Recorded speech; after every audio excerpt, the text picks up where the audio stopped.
డబ్బులన్నీ అయిపోయినాయి, ఏం లేవు. అంత విశ్వాసంతోనే 6,000 రూపాయలు చేతిలో పెట్టుకొని మొదలుపెట్టి అక్కడ మందిరం. ఇంకా ఏ డబ్బులు లేవు, కేవలం 6,000. దాంతో మొదలుపెట్టాం. కింద గుంటలు తీపియడానికి పని వాళ్ళని పిలిస్తే ఆ పని చేయడానికి వచ్చిన ఒక ఆయన అన్నాడు, ఈ గుంటలు తీసాం కదా, ఈ ఖర్చు నేను పెట్టుకుంటాను అన్నాడు. ఆయనతో మాట్లాడాడు. అందులో పని చేయడానికి వచ్చిన ఆయన ఏమన్నాడు తెలుసా? ఈ అడుగును వేయాల్సిన బెడ్ ఉంటుంది, అది నేను వేపిస్తా అన్నాడు. ఇంకొకళ్ళతో మాట్లాడాడు, వాళ్ళు ఇనుము కంకర తీసుకొచ్చి అక్కడ వేశారు. ఇట్లా కార్యాలు నేను ఎవరిని అడగల, నన్ను అడగనీలా. మోకాళ్ళుని ప్రార్థన చేయి, నేను వాళ్ళతో మాట్లాడతా, వాళ్ళకే ప్రేరణ పుట్టిస్తా, వాళ్ళే చేస్తా. చివరికి అది ఫైనల్ కాబోయేటప్పుడు పైసలు అవసరమైంది, బ్రేక్ అంతా ఇంకెటు పక్క నుంచి రాట్లా. ప్రార్థన చేస్తున్నా, అది పరీక్ష అని నాకు తెలియదు, ఆన్సర్ రావట్లా ప్రార్థనకి. ఈలోపు ఈ సోదరి ఇంటికి ఆహ్వానించింది, వస్తే నేను ఏదన్నా చేద్దాం అనుకున్నాను అని. ఇప్పుడు నాకు కావాల్సిన అమౌంట్ ఇంచుమించు ఎంత కావాలంటే, అప్పటి పరిస్థితుల్లో అప్పటి అవసరంలో కనీసం 15,000 కావాలి. 15,000 ఉంటే నేను అనుకున్న పని అయింది. 15,000. సరే మోకరించి ప్రార్థన చేస్తా కాసేపు కూర్చున్నా చేసి. అప్పుడు నా మనసులో ఒక ఆలోచన, ఇప్పుడు మనకై మనం వెళ్ళి అడిగితే తప్పు, కానీ ఇస్తాను రారా బాబు అని పిలిస్తే కూడా పోకపోతే ఓవర్ అయిద్దేమో. కాబట్టి ఇప్పుడు ఆమె రమ్మంది, వెళ్దాం. నేను కనపడ్డప్పుడు అర్థమైద్దిగా, నేనే రమ్మన్నప్పుడు చెప్పాను మనీ ఇస్తానని, అందుకే వచ్చాడు అని ఆమెకు అర్థమైద్ది. మనమేం అడగొద్దు, జస్ట్ వెళ్ళి నిలబడదాం. ఇది కూడా నచ్చలా దేవుడికి. ఇట్లాంటి దిక్కుమాల ఆలోచనలు కూడా నచ్చవు ఆయనకి. దేవునికి స్తోత్రం. కానీ మనకు తెలియదుగా, మన స్టార్టింగ్ స్టేజ్గా. మరి ఆయనతో నడిచేటప్పుడు ఒక్కొక్కటి నేర్పుకుంటూ వస్తాడు. మీకు కూడా ఇప్పుడు కొన్ని నేర్పాడు, ఇక ముందు కూడా కొన్ని నేర్పుతాడు పద్ధతులు. సరే ప్రార్థన చేసుకొని బయలుదేరా. ప్రభా, నేను వెళ్ళటం కరెక్టేనా? లోపల పరిశుద్ధాత్మ స్వరం, అవసరమా నువ్వు వెళ్ళటం? అది నేను అడగట్లేదుగా, ఇస్తాను రమ్మన్నారు, పోతే తప్పేంది? ఫైట్ జరుగుతుంది లోపల, అక్కడేం అవసరత. ఇంకా సేపటికి పనోళ్ళు వస్తారు, వస్తువులు ఇవ్వాలా, ఏం చేయాలా?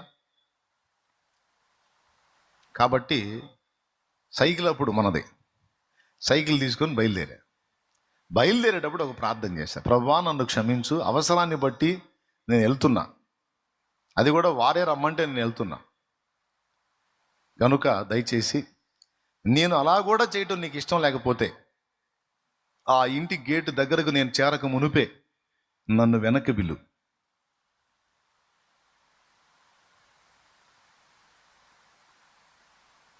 ఒకవేళ నేను వెళ్ళటం నీకు ఇష్టమైతే పోనీ, నాకు ఏ విధమైన వెనక్కి పిలుపు ఉండొద్దు అని ప్రార్థన చేసుకొని బయలుదేరా. కరెక్ట్గా వాళ్ళంత దూరంలో ఆ ఇల్లు ఉందనగా ఇక్కడ ఒక ముసలమ్మ కనపడింది నాకు, ఒక తల్లి. ఇక ఆమె నాతో మీటింగ్ పెట్టింది. అక్కడేం పనోళ్ళు వస్తారు, ఇవేం ముందుకు పోనీ, ఇట్లా నేనేం అవునా అవునమ్మా ప్రార్థన చేయ తల్లి అని. అయ్యా నిజంగా అయ్యా అని మొదలుపెట్టి, సేమ్ వదిలిపెట్టదేందిరా నన్ను. పనోళ్ళు వస్తారు, ఇవేమో మరి వీళ్ళు ఎట్లా చేస్తుందో ఏమో అని ఇన్ని ఆలోచనలో ఆమె వదిలిపెట్టట్లా. చివరికి ఎట్టకేలకు చివరికి తోటతో వదిలి ఇంకో 2 అడుగులు ముందుకైనా ఫోన్ వచ్చింది నాకు. మన్నయ్య ఫోన్ చేశాడు, వెనక్కి పిలిచాడు.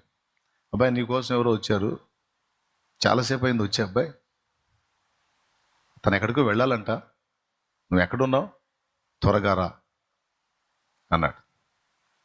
సేవ ఆరంభం. మరి ఆయన ఏ సమస్యతో వచ్చాడో. సరే, ఇప్పుడు ఆయన ఎందుకు వచ్చాడో మనకు అనవసరం, పిలుపు అయితే వచ్చింది. అప్పుడు వెనక్కి వచ్చేసా. వెనక్కి వస్తే ఆ తమ్ముడు 15,000 రూపాయలు చేత పట్టుకొని నిలబడి ఉన్నాడు.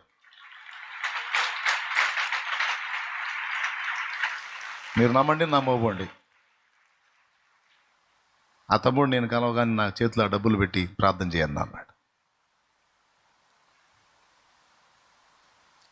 అంటే నువ్వు రమ్మన్నావు కనుక నేను వచ్చాను అనే సంకేతం కనపరిచేటట్టు నేను వెళ్ళి నిలబట్టం కూడా నా దేవుడికి ఇష్టం లేదు. అంత రోషగాడు ఆయన. కనీసం మనసులో ఉన్న భావన అది కూడా మెతక ఒప్పుకోడు. ఎందుకురా అంత ఇప్పుడు నువ్వు పోయి నిలబడతావు? నువ్వు ఆమెను ప్రేమించి ప్రార్థన చేయడానికి వచ్చావా, లేకపోతే పైసల కోసం వచ్చావా? ఆ మాత్రం అర్థం కాదా? అక్కడ కనీసం ఒక మెట్టు దిగినట్టేగా నువ్వు ఆ మనిషి దృష్టిలో. నువ్వు అలా తేలిక అవడం నాకు ఇష్టం లేదు. అసలు చూడు, అసలు మనకు లేని ప్రతాపం ఆయనకి. నాకు లేని సిగ్గు నీకెందుకయ్యా? నాది సిగ్గుమాలిన బతికేయన. సిగ్గుమాలినోడివే నువ్వు, కానీ మరి నా బిడ్డవయ్యావుగా. నాకుందిరా సిగ్గు, నీకు లేకపోతే రా వెనక్కి వెధవాయ్ అన్నట్టు తీసుకొచ్చాడు. తర్వాత ఆ సోదరే కనబడింది. తర్వాత ఆమె వచ్చింది. ఆమె నా చేతిలో కానుక పెట్టింది. అది ఒక 3,000 ఏమో ఉంది, 2,000 అనుకుంటా, అంతే. 2,000 3 గుర్తులేదు, అంతే. 2 3 మధ్యలో అంతే. నేను వెళ్ళిందా నేను పొందేవాడినా మొత్తం. కానీ దేవుని మాట చొప్పున నేను వెనక్కి వచ్చినందుకు నాకు కావలసిన మొత్తాన్ని ఆ బిడ్డ ద్వారా దేవుడు మళ్ళీ నేను అడగకుండా, అంటే హృదయాలోచనల్లో ఏమనుకుంటున్నావో కూడా కేసు రాస్తాడు.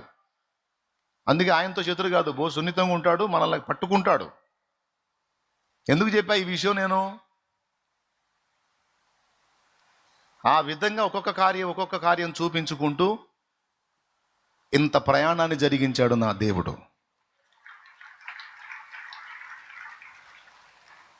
అందుకే నువ్వు ఏ విధంగా అక్రమార్జితం తీసుకొచ్చి నువ్వు ఎట్లా పడితే అట్లా చేసి, ఏ విధం పడితే ఆ విధం చేసి, నువ్వు మందమ్మి, లేకపోతే గంజాయి అమ్మి, లేకపోతే సిగరెట్లు, బీడీలు, సొట్టలమ్మి, గుట్కాలమ్మి, కైనీలమ్మి, అవతల వాళ్ళ ప్రాణాలతో చెలగాటం ఆడే పరిస్థితులు చేసి, అవతల వాళ్ళకి ఆ మాటలు ఈ మాటలు చెప్పి మోసం చేసి, ఇది నా దేవునికని నువ్వు తీసుకొచ్చింది. దేవుడు దాన్ని అంగీకరించడు.